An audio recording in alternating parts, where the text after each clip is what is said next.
Assalamualaikum warahmatullahi wabarakatuh. Perkenalkan, nama saya Irfauzani, NIM 4218025 dari kelas Manajemen Zakat dan Wakaf kelas D, di mana pada kesempatan kali ini saya akan berusaha menjawab pertanyaan yang diberikan oleh Bapak Bahtiar Effendi sebagai soal UTS yang nantinya diupload di YouTube channel saya, yaitu soal yang pertama, siapa saja yang termasuk 8 asnaf mustahik zakat dan bagaimana penjelasannya di masa kontemporer. Yang pertama ada fakir. Fakir dalam hal ini adalah orang yang tidak mempunyai penghasilan untuk dirinya sendiri dan tidak mampu mencukupi kebutuhan hidupnya sehari-hari. Selain itu, yang kedua ada miskin. Miskin artinya orang yang mempunyai penghasilan akan tetapi mereka tidak dapat menghidupi diri sendiri ataupun keluarganya, sehingga penghasilannya tidak cukup untuk kebutuhannya sehari-hari. Oleh karena itu, walaupun berpenghasilan, tetapi miskin juga termasuk salah satu dari 8 asnaf penerima zakat. Yang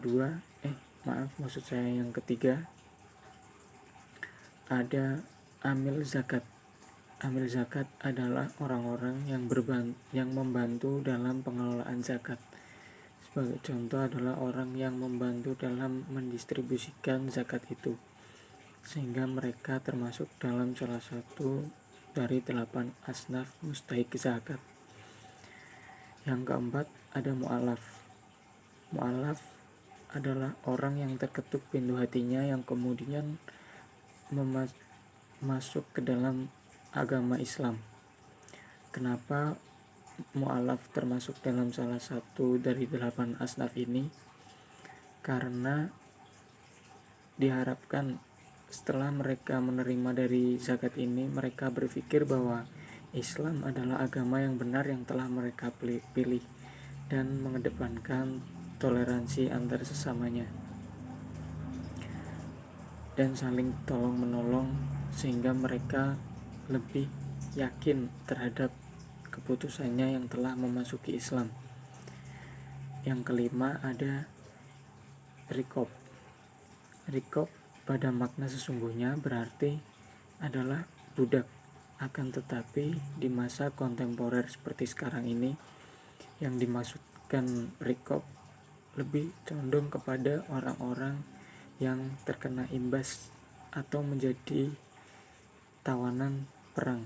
Sebagai contoh, orang-orang yang sedang mengalami peperangan di Timur Tengah, lalu mereka menjadi kesulitan dalam segi ekonomi, dan mereka termasuk ke dalam golongan rikob sebagai salah satu asnaf penerima zakat.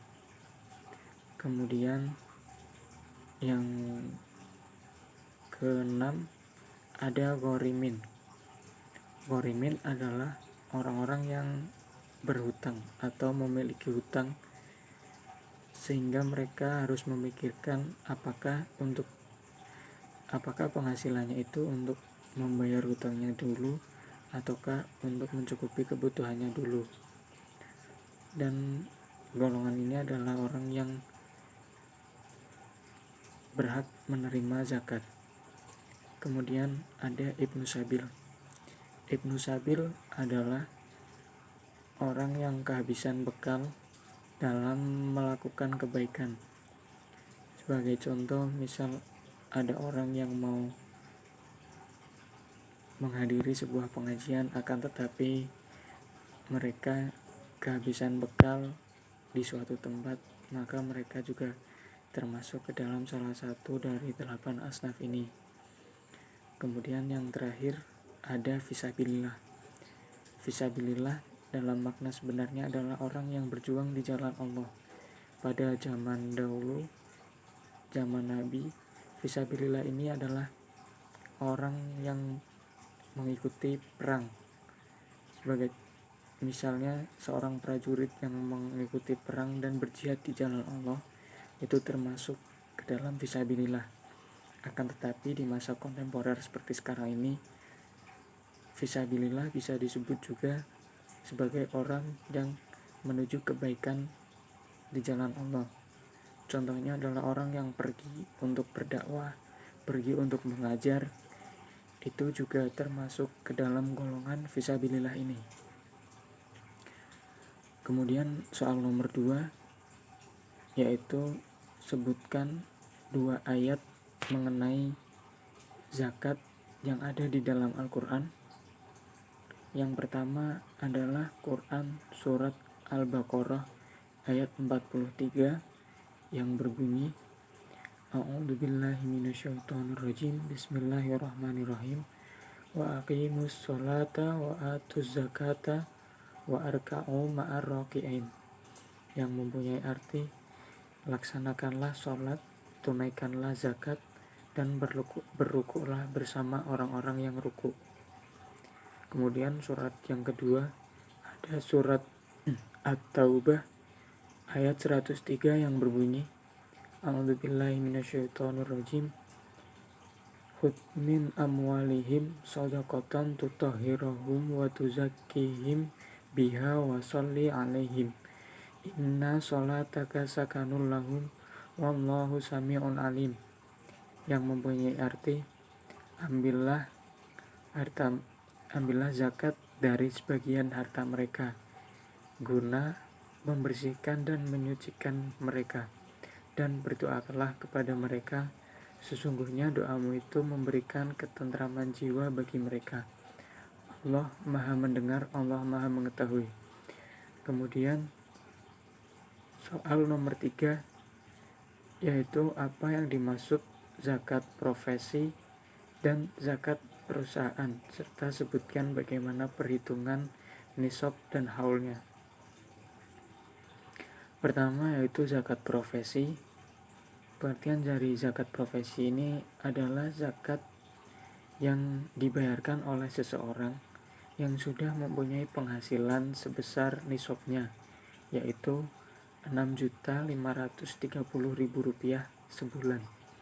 Orang yang sudah mempunyai penghasilan sebesar Rp6.530.000 per bulan atau lebih, maka diwajibkan untuk membayar zakat ini.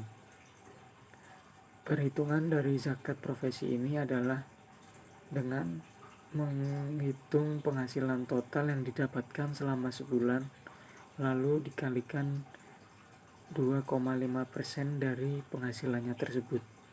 Lalu hasilnya menjadi zakat yang wajib dibayarkan dalam 1 bulannya. Kemudian ada zakat perusahaan. Zakat perusahaan adalah zakat yang dibayarkan oleh suatu perusahaan selama perusahaan itu sudah mencapai nisabnya atau mencapai haulnya. Haulnya sendiri yaitu 1 tahun untuk nisabnya setara dengan 85 gram emas atau seharga 803.000 per gram emasnya.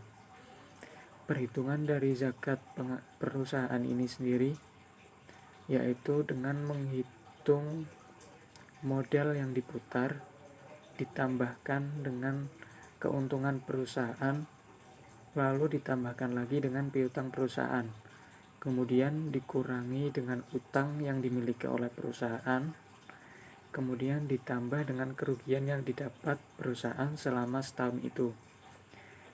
Jika sudah ketemu hasilnya, maka dikalikan dengan 2,5%, maka hasilnya adalah zakat yang wajib dibayarkan selama setahun perusahaan itu. Kemudian soal selanjutnya, jelaskan mengenai inovasi teknologi dalam pembayaran zakat di masa pandemi ini. Menurut saya, di masa pandemi seperti sekarang ini dibutuhkan inovasi yang sangat membantu dalam proses pengelolaan zakat di masa pandemi seperti sekarang ini. Sebagai contoh, pembayaran zakat melalui sistem online dengan melalui transfer ataupun membayar melalui fintech dari laman situs web yang disediakan oleh Badan Pengelola Zakat. Tentunya hal ini sangat memudahkan bagi wajib zakat untuk membayarkan zakatnya di masa pandemi ini dengan tidak bertatap muka secara langsung, karena seperti anjuran yang dianjurkan oleh pemerintah bahwa di masa pandemi seperti sekarang ini dianjurkan untuk tetap di rumah dan tidak melakukan aktivitas tatap muka dengan berkerumun dengan orang banyak, sehingga dapat menimbulkan penularan wabah yang sedang terjadi sekarang ini. Oleh karena itu, menurut saya dengan adanya inovasi teknologi, maka akan sangat membantu baik itu dalam pengelolaan, pendistribusian, dan pembagian zakat ini secara merata kepada setiap yang berhak menerimanya. Yang keempat, maksud saya soal yang nomor 5, potensi zakat di Indonesia seperti apa? Menurut saya, dengan mayoritas masyarakat Indonesia yang beragama Muslim, maka setiap tahunnya pasti zakat ini akan terus meningkat, karena kewajiban dari para Muslim setiap tahunnya adalah untuk membayarkan zakatnya seperti yang telah dianjurkan oleh Allah Subhanahu wa taala, yang diwajibkan untuk membayar zakat sesuai dengan apa yang dimilikinya. Oleh karena itu, menurut saya potensi zakat di Indonesia akan terus meningkat setiap tahunnya. Kemudian untuk soal yang terakhir, jelaskan tugas dan fungsi Basnas menurut Undang-Undang Zakat. Menurut saya, tugas dan fungsi Basnas menurut undang-undang adalah pemerintah membentuk Basnas ini adalah untuk melaksanakan pengelolaan zakat. Artinya Basnas bertugas dalam melakukan pengelolaan zakat, di mana dengan adanya Basnas ini diharapkan pengelolaan zakat di Indonesia bisa lebih terstruktur dan bisa lebih menjangkau semua kalangan, dan pendistribusiannya diharapkan lebih merata secara menyeluruh dan sampai kepada orang yang berhak menerimanya. Demikian yang dapat saya jawab dari soal-soal yang diberikan oleh Bapak Bakhtiar Effendi. Apabila ada kekurangan dalam penyampaian, saya mohon maaf yang sebesar-besarnya. Wabillahi taufiq wal hidayah. Wassalamualaikum warahmatullahi wabarakatuh.